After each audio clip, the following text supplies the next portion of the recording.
মহাভারতের সময় এক মহান যোদ্ধা ছিলেন যার নাম ছিল বার্বারিক বা খাটু সামজে নামে বিখ্যাত, যার গল্প প্রায়শই উপেক্ষা করা হয়।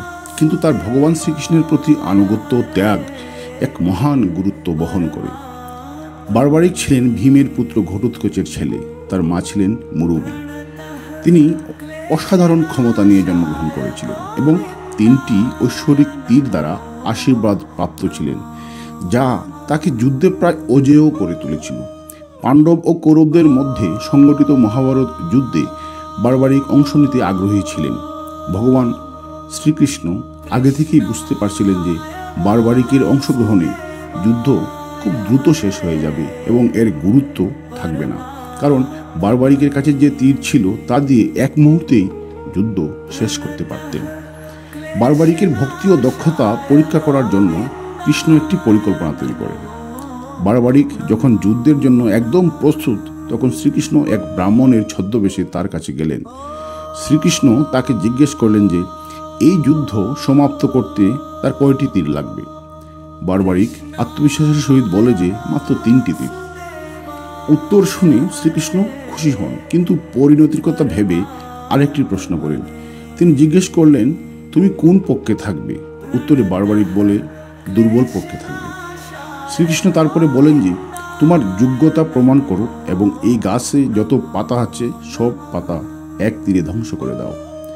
বার্বারিক তার দক্ষতায় আত্মবিশ্বাসী ছিলেন এবং এই আহ্বান তিনি গ্রহণ করেন। বার্বারিক তার এক তীরে সব পাতা ফেলে দেন, কিন্তু একটি পাতা ছিল ভগবানের পায়ের নিচে। বার্বারিক শ্রীকৃষ্ণকে বলেন যে আপনার পা সরান, নয়তো তীর আপনাকে আঘাত করবে। শ্রীকৃষ্ণ তার এই ভক্তি এবং দক্ষতা দেখে খুশি হন এবং তার কাছে দান চান। বার্বারিক যে কোনো কিছু দেওয়ার জন্য প্রতিজ্ঞাবদ্ধ হন। তখন শ্রীকৃষ্ণ তার মস্তক চান।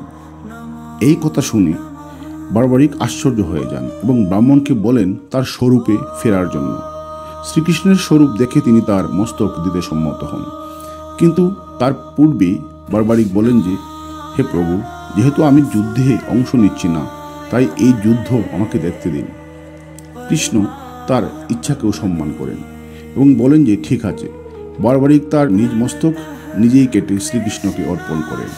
ভগবান শ্রীকৃষ্ণ তার মস্তককে কুরুক্ষেত্রের পাশের এক পাহাড়ে রাখেন, যেন পুরো যুদ্ধ তিনি দেখতে পান। মহাভারত যুদ্ধের পর যখন পাণ্ডবদের মাঝে আলোচনা হতো যুদ্ধে কে বেশি সুনিপুণ ছিল, ভালো যোদ্ধা ছিল, এর মীমাংসা হতো না।